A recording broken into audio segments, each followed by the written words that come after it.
చూద్దాం. Macherla MLA పిన్నెలికి AP హైకోర్టులో ఊరట లభించింది. పలు కండిషన్స్ తో కూడిన బెయిల్ను న్యాయస్థానం మంజూరు చేసింది. జూన్ 5వ తేదీ ఉదయం 10 గంటల వరకు పిన్నెల్లితో పాటు ఎమ్మెల్యే అభ్యర్థులను ఎవరిని అరెస్ట్ చేయొద్దని ఏపీ హైకోర్టు సూచించింది.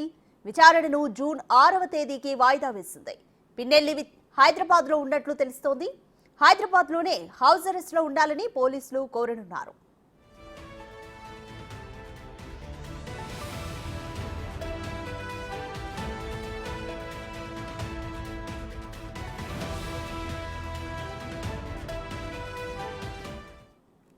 మరోవైపు సాక్ష్యాలను ప్రభావితం చేయొద్దని, ఎవరిపై బెదిరింపులకు దిగొద్దని పిన్నెల్లికి ఏపీ హైకోర్టు సూచించింది. అభ్యర్థులందరిపై పూర్తి స్థాయిలో నిఘా పెట్టాలని ఈసీకి తెలిపింది. కోర్టు ఇచ్చిన తీర్పు తర్వాత పిన్నెల్లి అజ్ఞాతం వీడే అవకాశాలున్నాయి.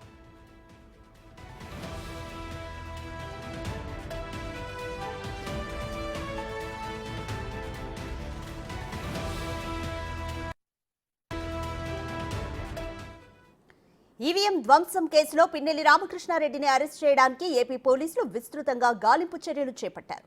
ఒకానొక దశలో పిన్నెల్లి దేశం విడిచి వెళ్లిపోతారన్న ప్రచారమూ జరిగింది. అనూహ్యంగా పిన్నెల్లి ఏపీ హైకోర్టులో ముందస్తు బెయిల్ పిటిషన్ వేశారు. తీర్పు ఆయనకు అనుకూలంగా రావడంతో స్వల్ప ఊరట లభించింది. పిన్నెల్లితో పాటు వైసీపీ నేతలు గోపిరెడ్డి శ్రీనివాసరెడ్డి, టీడీపీ నేతలు జేసీ అస్మిత్ రెడ్డి, చింతమనేని ప్రభాకర్లను కూడా జూన్ 5 వరకు అరెస్ట్ చేయొద్దని ఏపీ హైకోర్టు పోలీసులను ఆదేశించింది.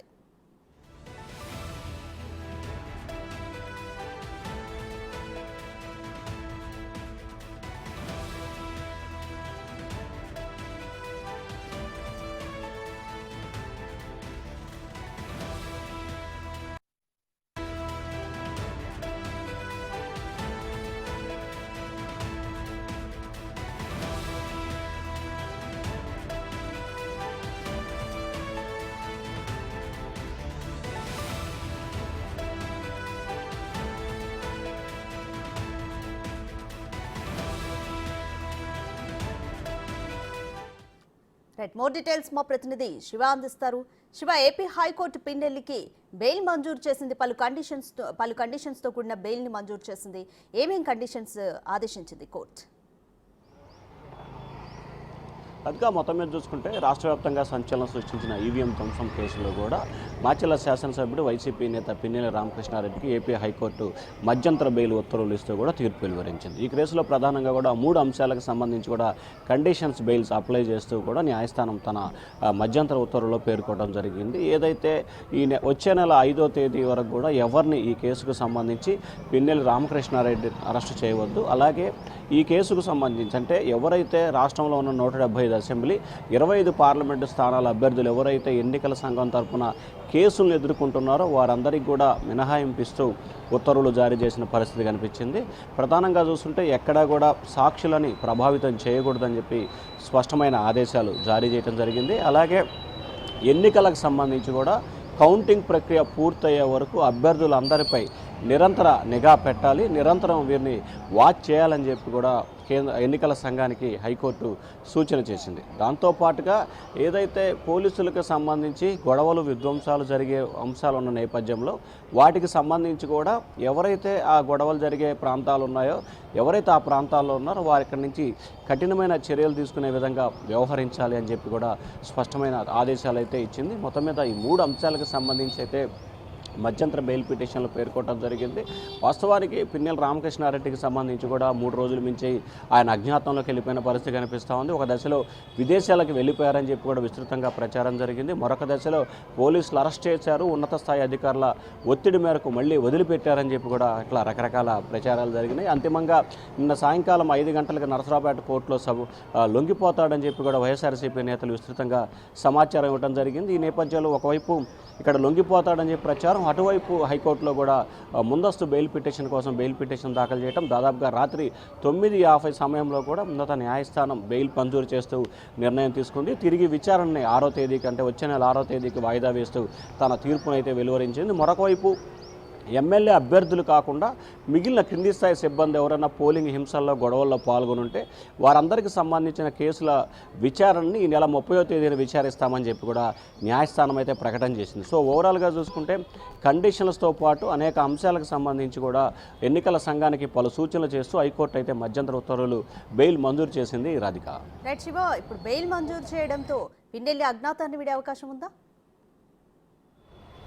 అంటే ఖచ్చితంగా ప్రస్తుతానికైతే ఆయన మరికొద్దిసేపట్లోనే అజ్ఞాతం వీడే అవకాశాలు కనిపిస్తూ ఉన్నాయి. ప్రస్తుతం ఆయన హైదరాబాదు పరిసర ప్రాంతాల్లో ఉన్నట్లుగానే అధికారులు అయితే గుర్తించారు. సో ఆయన కోసం తమిళనాడు, హైదరాబాదు, పల్నాడులో మొత్తం 6 బృందాలు గాలింపు చర్యలు చేపడతా ఉన్నాయి. సో ఆయన హైదరాబాదులోనే కొంచెంసేపట్లో వచ్చే అవకాశం కనిపిస్తూ ఉంది. మరొక వైపు ఆయన మాచర్లో వస్తే మళ్ళీ ప్రస్తుతం కౌంటింగ్ దశ వరకు కూడా కొన్ని విధ్వంసాలు, విభేదాలు, గొడవలు జరిగే అవకాశాలు ఉన్నాయని చెప్పి పోలీసు అధికారులు భావిస్తున్నారు. ఈ నేపథ్యంలో ఉన్న హైదరాబాదులోనే ఆయన హౌస్ అరెస్ట్లో ఉండాలని చెప్పి పోలీసులు అయితే ఆయనకు సూచన చేసే అవకాశం కనిపిస్తూ ఉంది. మరి పోలీసుల సూచన మేరకు హైదరాబాదు హౌస్ అరెస్ట్ అవుతారా, లేకపోతే మాచర్లు వచ్చి మాచర్లోనే హౌస్ అరెస్ట్ అవుతారా అనే దానికి సంబంధించి కొద్దిసేపట్లోనే క్లారిటీ వచ్చే అవకాశాలు అయితే కనిపిస్తూ ఉన్నాయి.